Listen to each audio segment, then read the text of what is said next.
네, 6일 지방선거와 국회의원 보궐선거를 이틀 앞둔 오늘부터 YTN은 서울광장에 마련된 특별 스튜디오에서 선거 관련 소식 전해드리고 있습니다. 여야 지도부 모두 승부처에서 선거운동에 집중하고 있는데요. 선거운동 일정과 선거 막판 변수까지 서울광장 스튜디오 연결해 자세히 들어보겠습니다. 조성호 엄윤주 기자 나와주시죠. 네, 여기는 서울시청 앞에 마련된 YTN 특별 스튜디오입니다. 지금 화면으로 보시는 것처럼 대한민국 수도 서울을 상징하는 서울광장과 시청이 훤히 보이는 이곳에서 모레 열리는 6일 지방선거와 국회의원 보궐선거 소식 생생하게 전해드리고 있습니다. 저와 함께 정치권 취재하는 엄윤주 기자와 하나씩 짚어보겠습니다. 엄 기자, 이제 선거운동 오늘과 내일 이틀밖에 남지 않았는데요. 여야 지도부와 후보들 모두 오늘도 막바지 선거운동을 치열하게 이어가고 있습니다. 국민의힘 상황 먼저 한번 알아볼까요? 네, 먼저 오늘 아침 국민의힘 오세훈 서울시장 후보와 김은혜 경기지사 후보가 강남역에서 합동 유세에 나섰습니다. 경합을 벌이는 김은혜 후보를 오세훈 후보가 지원하는 성격이라고 볼 수 있는데요. 중앙정부와 서울시, 경기도의 삼각협력을 통한 광역교통망 확충을 내걸고 수도권 표심을 공략했습니다. 두 후보 얘기 들어보시죠. 서울 경기가 함께하면 상승 효과, 시너지 효과가 날 수 있는 정책이 얼마든지 있고 그런 숙제들이 산적해 있어서 한 일주일 전에 우리 두 후보가 함께 하자 하는 것을 약속을 했습니다. 경기도는 경기도만으로 발전할 수 없고 서울과 함께 갑니다. 제 친구, 제가 존경하는 오세훈 시장님과 함께 가능할 거라고 생각합니다. 그렇게 일하고 싶습니다. 이준석 대표는 아침 일찍 광주를 방문했는데 호남 출신 수도권 유권자 표 마음을 달래서 격전지 한 곳이라도 더 가져오겠다는 포석으로 보입니다. 네, 그런가 하면 민주당은 박지원 공동위원장의 지난 24일 대국민 사과 기자회견을 놓고 지도부 내에서 갈등이 빚어진 양상이었는데 지난 토요일 밤 비대위 회의에서 지방선거 승리와 당 혁신에 매진하자면서 일단 갈등은 그런 봉합된 상황입니다. 네, 더 젊은 민주당, 또 폭력적 팬덤과 결별한 민주당 등 박지원 위원장이 제안한 5대 쇄신안을 받아들이기로 했는데요. 오늘 오전 이재명 총괄선대위원장과 특히 갈등의 당사자인 윤호중, 박지원 공동비대위원장이 한자리에 모여서 이런 내용을 담은 합동 기자회견을 열었습니다. 국민이 만족할 때까지 혁신할 테니 나라의 균형을 위해 투표해달라고 지지층의 결집을 호소했는데요. 기자회견 내용 들어보시죠.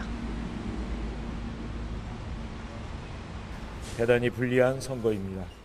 그러나 지금 대한민국은 야당의 역할을 부르고 있습니다.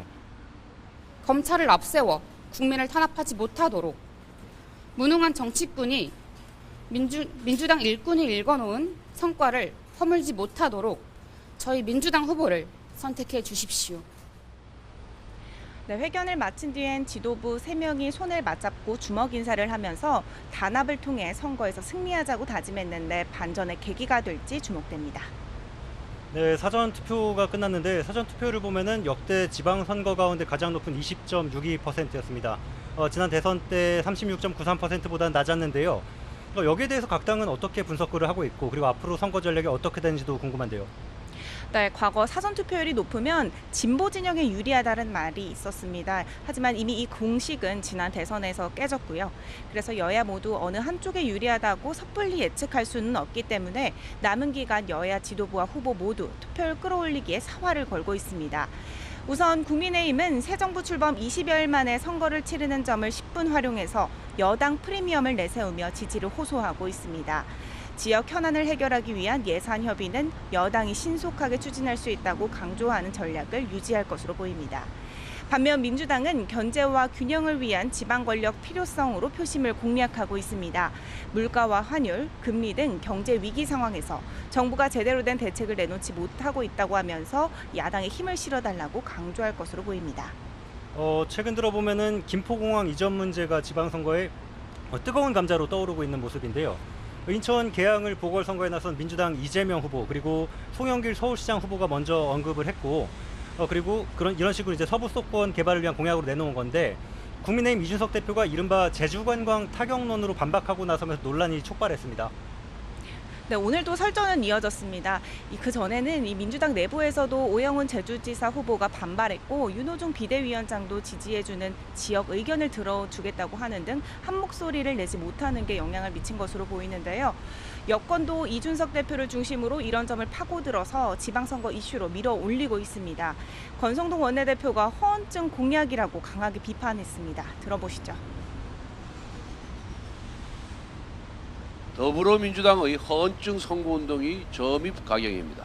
비포공항 이전 공약을 제시하면서 그 근거로 여객기 수직 이착륙 시대를 열겠다고 이야기했습니다. 네, 이재명 후보도 앞서 SNS에서 국민의힘 반박을 놓고 악마의 생떼라고까지 언급했는데요. 기자들 질문에는 어떻게 답했는지 들어보시겠습니다. 인천공항으로 통폐합을 할 경우에 제주 관광산업이 영향을 받는다. 저는 좀 모자란 생각이거나 악의적 선동이라고 생각합니다. 김포공항 이전 문제에 대한 여론이 어떻게 흐르는지도 살펴봐야겠고요. 선거 전에 또 남은 변수라면 어떤 게 있을까요? 네, 어제 우여곡절 끝에 국회 문턱을 넘어선 코로나19 관련 2차 추경 예산도 선거 변수가 될 수 있을 것으로 보입니다. 국민의힘은 민주당의 발목 잡기라고 질타해 왔는데 결국 선거 전에는 처리됐고요. 민주당은 윤석열 정부가 공약을 파기했다면서 증액을 주장했는데 이런 주장이 어느 정도는 반영됐습니다. 저마다 자신들의 공이라고 주장하면서 표심을 모으려고 할 텐데요. 유권자들이 어떻게 판단해야 할지 지켜봐야 할 것 같습니다. 네, 지금까지 여야 선거운동 상황과 지방선거 본투표를 이틀 앞두고 남은 변수가 어떤 게 있을지 서울 광장에 마련된 YTN 특별 스튜디오에서 전해드렸습니다.